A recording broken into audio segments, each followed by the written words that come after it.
Hi students, welcome you on my YouTube channel. My next topic is PN junction diode and its application, यानी PN संधि diode और इसके अनुप्रयोग। अब देखिए, इसमें आप PN जंक्शन डायोड यानी PN यानी P टाइप क्रिस्टल और N टाइप क्रिस्टल दोनों का आपस में क्या है, दोनों का आपस में संयोग हो रहा है। PN जंक्शन डायोड इसलिए इसको नाम दिया गया। देखिए, इसको टू पार्ट में डिवाइड किया गया है, PN जंक्शन। अगर हम बात करते हैं पी टाइप क्रिस्टल की, तो नॉर्मल टेम्परेचर पे जो पी टाइप क्रिस्टल में होते हैं वो होल्स का जो संख्या होता है वो इलेक्ट्रॉन की संख्या कितनी क्या होती है, अधिक होती है। यानी पी टाइप क्रिस्टल में जो होल्स होते हैं उनकी संख्या इलेक्ट्रॉन की संख्या से अधिक होती है। और एन टाइप क्रिस्टल में अगर देखा जाए तो उल्टा होता है। एन टाइप क्रिस्टल में क्या होता है, एन टाइप क्रिस्टल में इलेक्ट्रॉन की संख्या जो क्या होता है, इलेक्ट्रॉन की संख्या होल की संख्या से अधिक होता है। और जब आपका पी टाइप का क्रिस्टल जो है किसी एन टाइप के क्रिस्टल से जो क्या करता है, संयोग करता है। जब पी टाइप का क्रिस्टल एन टाइप के क्रिस्टल से क्या करता है, संयोग करता है, ठीक है। तो दोनों के बीच जो इंटरफेस होता है, दोनों के बीच इंटरफेस जो कहलाता है वो पीएन जंक्शन कहलाता है। क्या कहलाता है, दोनों के बीच का जो इंटरफेस होता है पीएन जंक्शन कहलाता है। अब पीएन जंक्शन की जो विड्थ होती है 10⁻⁴ सेंटीमीटर होती है। कितनी होती है, 10⁻⁴ सेंटीमीटर। और पीएन जंक्शन ये जो आपका जंक्शन होता है क्या कहलाता है, पीएन जंक्शन डायोड कहलाता है। यानी कि जाहिर सी बात है पी क्रिस्टल और एन क्रिस्टल के बीच का जो संयोग होता है, जो जंक्शन होता है, उसी को पीएन जंक्शन डायोड कहते हैं। पीएन जंक्शन डायोड में आप देख रहे हैं कि पी के केस में जो है जो आपके होल होते हैं, पी के केस में क्या होते हैं, होल्स होते हैं। और होल्स के साथ क्या होते हैं, निगेटिव इम्प्योरिटी वाले आयन होते हैं। वहीं आप अगर देखते हैं एन क्रिस्टल की बात करते हैं तो इसमें फ्री इलेक्ट्रॉन्स होते हैं, ठीक है, और पॉजिटिव आयन होते हैं। जिसमें फ्री इलेक्ट्रॉन्स और पॉजिटिव आयन और आपका पी टाइप में अब क्या होता है, पी टाइप में होल होता है और आपका निगेटिव आयन होता है, ठीक है। तो इस तरह से होल्स इलेक्ट्रॉन जो है ये मोबाइल चार्ज कैरियर हैं, जो कि किसी भी मटेरियल में जो है मोशन के लिए जो फ्री हैं। लेकिन जो हमारा आयन है, ठीक है, आयन जो है स्टेबल चार्ज पोजीशन में आपका रहता है और ये जो है मूव नहीं कर सकते हैं। इसलिए इन्हें मोबाइल चार्ज ना करके इमोबाइल चार्ज कैरियर कहा जाता है, ठीक है। तो ये पी तथा इन दोनों के केस में क्या होता है, इलेक्ट्रिकली ये क्या होते हैं, न्यूट्रल होते हैं। अब पीएन जंक्शन जो आपका है पी और एन टाइप के सेमीकंडक्टर के पास पास रखने से बनता है, ऐसा नहीं है। ऐसा है लेकिन केवल ऐसा नहीं है। पीएन जंक्शन बनाने के लिए क्या करना होता है, आपका इंट्रिंसिक जर्मेनियम या सिलिकॉन की क्रिस्टल होना चाहिए, जिसकी वैलेंसी जो है 5 वैलेंसी वाली इम्प्योरिटी से जो है, और तथा जो इसका जो दूसरा सरफेस है उसको 3 वैलेंसी वाली इम्प्योरिटी से जो है रिएक्शन कराते हैं। दोनों तरफ जो चार्ज कंसंट्रेशन है वो चूंकि सेम नहीं होता है, इसलिए उनका क्या हो जाता है, डिफ्यूजन हो जाता है। अब इस तरह से आपका पी टाइप मटेरियल के जो आपके होल्स होते हैं एन टाइप में, तथा एन टाइप मटेरियल के जो फ्री इलेक्ट्रॉन्स होते हैं वो पी टाइप में क्या हो जाते हैं, डिफ्यूज हो जाते हैं, ठीक है। और जंक्शन के पास जो है आपस में भी मिलते हैं। तो आपस में मिलने के बाद जंक्शन के पास ही आप जाने की बात है कोटा इलेक्ट्रॉन मिलेंगे तो क्या हो जाएंगे, इलेक्ट्रिकली न्यूट्रल हो जाएंगे, ठीक है, इलेक्ट्रिकली क्या हो जाएंगे, न्यूट्रल हो जाएंगे। अब यहाँ दूसरे केस में आप देख रहे हैं जैसे पी टाइप एन टाइप आपको दिखा दिया गया।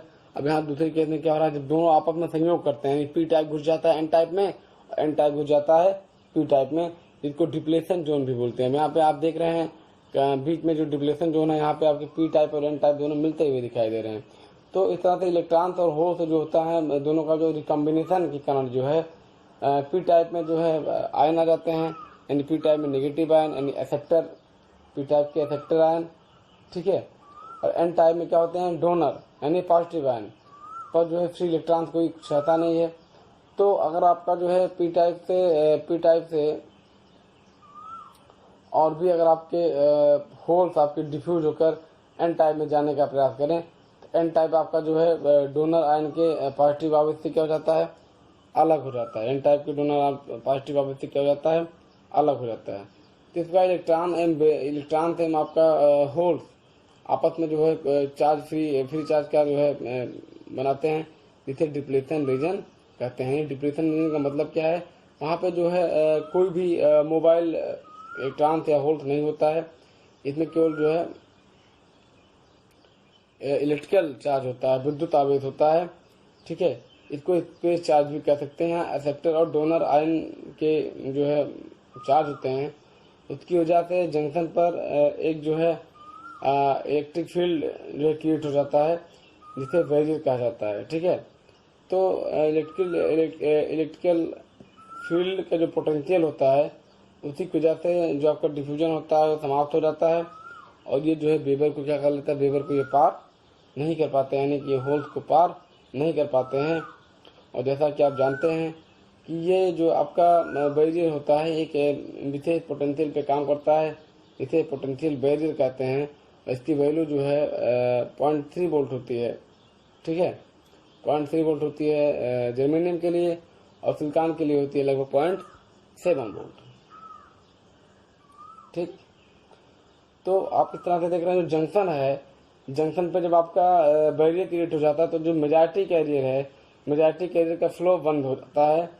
ठीक है, लेकिन पी और एन दोनों टाइप में जो कि जो माइनॉरिटी कैरियर हैं वो भी पहुंच चुके होते हैं, भले ही वेरी स्मॉल नंबर में होते हैं, लेकिन माइनॉरिटी कैरियर की वजह से कोई भी इलेक्ट्रिसिटी फ्लो नहीं होती है। और जंक्शन के जो दोनों एंड होते हैं वो क्या होते हैं, ओपन होते हैं, और उसको किसी जो है परिपथ से, किसी सर्किट से जोड़ा नहीं गया है। जैसा कि आप जानते हैं माइनॉरिटी कैरियर जो होते हैं वो ड्रिफ्ट होकर एक दूसरे फील्ड में चले जाते हैं, और एक मेजॉरिटी कैरियर भी। ठीक है, तो इस प्रकार पीएन जंक्शन पर जो है एक्सटर्नल बैटरी नहीं लगाने पे एक वोल्टेज क्रिएट होता है, इसको कांटेक्ट पोटेंशियल भी कहा जाता है। ठीक है, अब हमारा नेक्स्ट टॉपिक है आपका बायसिंग। इसका देखते हैं। बायसिंग यानी कि इसको हिंदी में अवनतीकरण बोलते हैं। तो बायसिंग आप जैसा कि जानते हैं, फॉरवर्ड बायस और रिवर्स बायस दो टाइप की बायसिंग होती है। फॉरवर्ड बायस में क्या होता है, फॉरवर्ड बायस में आपका पी टाइप एन टाइप देखिए तो दिखाया गया है। तो फॉरवर्ड बायसिंग में के केस में जो है पी टाइप बैटरी के पॉजिटिव सिरे से, एन टाइप बैटरी के नेगेटिव सिरे से जुड़ा होता है, इसको फॉरवर्ड बायसिंग कहते हैं। तो फॉरवर्ड बायसिंग के केस में जैसा कि आप फिगर में देख रहे हैं, फॉरवर्ड बायसिंग के केस में जो एक्सटर्नल बैटरी होती है उस जंक्शन पे जो है एक इलेक्ट्रिक फील्ड यदि पोटेंशियल बैरियर के इलेक्ट्रिक फील्ड पोटेंशियल बैरियर के अपोजिट डायरेक्शन में होता है, जिसकी वजह से हाइट ऑफ बैरियर क्या हो जाती है, कम हो जाती है। जंक्शन पे अगर बात करें तो जंक्शन पे पोटेंशियल जंक्शन पे जो है पोटेंशियल होने की वजह से पी टाइप के जो होल्स होते हैं और एन टाइप के जो इलेक्ट्रॉन्स होते हैं, जो मेजॉरिटी कैरियर के काम करते हैं, क्या करते हैं, उस जंक्शन को जो है पास कर जाते हैं, यानी कि जंक्शन को पार करके डिप्लीट कर जाते हैं, और जो है एक दूसरे में क्या हो जाते हैं, मिल जाते हैं। तो बैटरी के नेगेटिव सिरे से जो है एन सिंगल में पहुंच जाते हैं, और इस प्रकार बैटरी के एन टर्मिनल को जोड़ने के लिए जो है तार में एक इलेक्ट्रिसिटी का फ्लो होता है। ये इलेक्ट्रॉन जो है होते हैं, जैसे ही जंक्शन पार करते हैं और पी मटेरियल में पहुंचते हैं, और तब पी मटेरियल से जो है एक होल्स होता है, एन मटेरियल में ड्रिफ्ट कर जाता है। तो इस टाइप से पीएन जंक्शन एवं आपका सर्किट में इलेक्ट्रिसिटी फ्लो होने लगता है। ठीक है, देखो आपको दिखाया गया है कि हो किस तरह से होल्स और इलेक्ट्रॉन्स आपस में मिलते हुए दिखाई दे रहे हैं।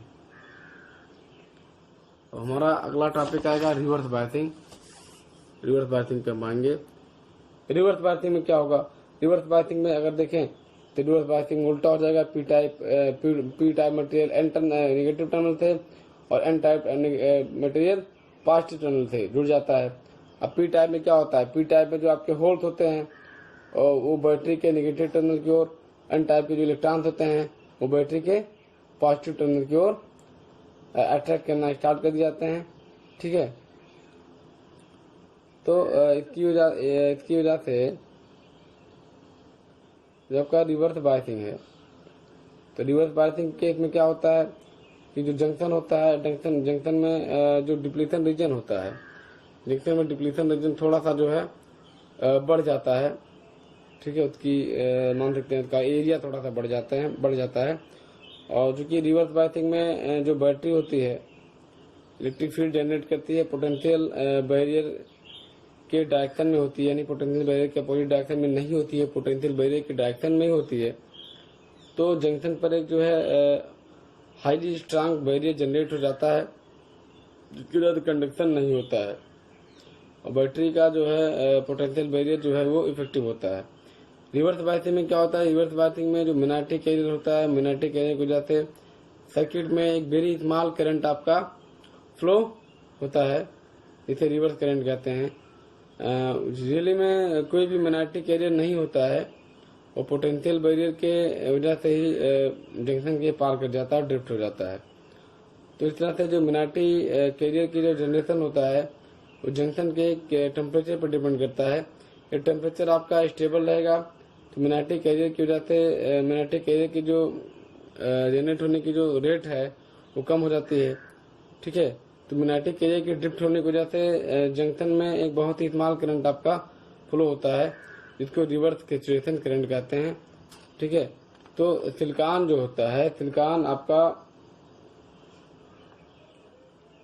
अब देखिए, जिससे आप क्या जानते हैं कि आपका फॉरवर्ड बायसिंग में कोई भी फॉरवर्ड बायसिंग में आपका जो है फॉरवर्ड बायसिंग में धारा का प्रवाह होता है, लेकिन रिवर्स बायसिंग के केस में क्या होता है, रिवर्स बायसिंग के केस में सैचुरेशन करंट फ्लो होता है। यानी सिलिकॉन जो है एज ए डायोड अगर यूज किया जाए, इसमें जो धारा का मान होता है वो 10⁻⁻⁹ एम्पियर में होता है, यानी कि बहुत स्मॉल करंट होता है। और जर्मेनियम में अगर देखा जाए तो 10⁻⁻6 एम्पियर करंट के लेवल में होता है। तो सिलिकॉन के अगर देखा जाए कि सिलिकॉन डायोड में अगर 10 डिग्री सेल्सियस आप बढ़ाते हैं तो इस पर जो है रिवर्स सैचुरेशन करंट का मान जो है क्या हो जाता है, डबल हो जाता है। रिवर्स सैचुरेशन करंट का मान क्या हो जाता है, डबल हो जाता है, ठीक है। अब हम देखते हैं आपका इसका जो कैरेक्टरिस्टिक्स है पीएन जंक्शन का, इसके लाक्षणिक गुण है। जैसे कि पीएन जंक्शन आप देख रहे हैं, ऊपर आपको वोल्टेज दिखाया गया है, नीचे आपको बैटरी दिखाया गया है, यानी फॉरवर्ड बायसिंग हो रही है। देखिए आपका मीटर लगा हुआ है, ये फॉरवर्ड बायसिंग हो रही है। यहाँ पे आप भी देख रहे हैं वोल्टेज लगा हुआ है, यहाँ पे आपका पीएन जंक्शन लगा हुआ है, यहाँ पे भी आप रिवर्स बायसिंग हो रही है। यहाँ पे क्या लगा हुआ है, यहाँ पे बैटरी आपका लगा हुआ है। उल्टा क्या है, उल्टा आप यही जानते हैं कि इसमें फॉरवर्ड बायसिंग में पी टाइप आपका पॉजिटिव टर्मिनल से, एन टाइप नेगेटिव टर्मिनल से, जबकि रिवर्स बायसिंग में पी टाइप आपका नेगेटिव टर्मिनल से और आपका एन टाइप आपका पॉजिटिव टर्मिनल से जुड़ा होता है। अब जैसे आप देखते हैं पीएन जंक्शन, देखिए आपका डीसी सोर्स लगाया गया है और रियोस्टेट भी लगाया गया है, एरो बन के आया है उस पर प्रतिरोध पे, आपको उसके रियोस्टेट कहते हैं, धारा नियंत्रक भी कहते हैं। अब इलेक्ट्रॉन्स और होल जो आपका है पीएन जंक्शन जैसे ही पार करते हैं, आप जानते हैं कि आपका सर्किट में जो है इलेक्ट्रिसिटी फ्लो होने लगता है और आपका फॉरवर्ड करंट कहलाता है, ठीक है, फॉरवर्ड करंट कहलाता है। और उसकी करस्पॉन्डिंग की वोल्टेज होती है तो फॉरवर्ड वोल्टेज कहते हैं, ठीक। रिवर्स बायस के केस में उल्टा होता है। अच्छा, फॉरवर्ड बायस केस में जो आपका रेसिस्टेंस होता है लगभग 5 ओम होता है। रिवर्स बायस केस में अगर आप देखते हैं तो रिवर्स बायस केस में आपकी पोलरिटी जो है चेंज हो जाती है, यानी positive terminal negative, positive P type आपका नेगेटिव टर्मिनल से और एन टाइप आपका पॉजिटिव टर्मिनल से जुड़ जाता है। तो रिवर्स बायसिंग में आप देखते हैं कि जो रिवर्स करंट होता है बहुत तेजी से बढ़ता है, और जैसे ही आप जंक्शन में टेम्परेचर बढ़ाते हैं, जो आपका जंक्शन होता है वो ब्रेक हो जाता है। और ऐसी कंडीशन में इलेक्ट्रिसिटी और टेम्परेचर होता है उसका कंट्रोलिंग जो है आउटर रेसिस्टेंस द्वारा किया जाता है। इसको जो है जेनर ब्रेकडाउन कहते हैं, ठीक है। अब पीएन जंक्शन आपका देखिए यहाँ पे ग्राफ में पीएन जंक्शन आपका शो किया गया है, जिसपे जेनर ब्रेकडाउन आपको पॉइंट दिखाया गया है। तो किसी भी पॉइंट पे जो वोल्टेज होता है वो जेनर वोल्टेज कहलाता है, और जेनर ब्रेकडाउन के बाद, ठीक है, इंटरनल इलेक्ट्रिक फील्ड की वजह से infinite number of electron pair जो है वो जनरेट होते हैं, जिसकी वजह से जो आपका रिवर्स बाइसिंग में जो आपका करंट की वैल्यू होती है तेजी से बढ़ती है। ठीक है, तो जैसा कि आप देख रहे हैं इसमें आपको दिखाया गया है वोल्टेज की वैल्यू और करंट की वैल्यू कि आपका करंट जो है तेजी से बढ़ रहा है जीरो ब्रेकडाउन के केस में, आपका रिवर्स फॉरवर्ड बाइसिंग केस में तो आपका थोड़ा सा ग्राफ आपका है कि यहाँ जरूर बढ़ रहा है। क्या है कि जीरो ब्रेकडाउन के केस में पहले आपका जो है करंट का मान धीरे धीरे बढ़ता है, लेकिन जैसे ही आपका जीरो ब्रेकडाउन होता है, यानी जैसे ही आपका वोल्टेज जीरो ब्रेकडाउन के कंडीशन में पहुँचता है कि infinite number of electron hole pair आपके इधर उधर रिवर्स होते हैं, तो आपका जो है धारा का मान बहुत तेज़ी से बढ़ता है, आप देख रहे हैं। तो ठीक है, आज के लेक्चर में इतना ही। स्टूडेंट मिलते हैं नेक्स्ट लेक्चर में। आप लोग अपना स्टडी करते रहिए।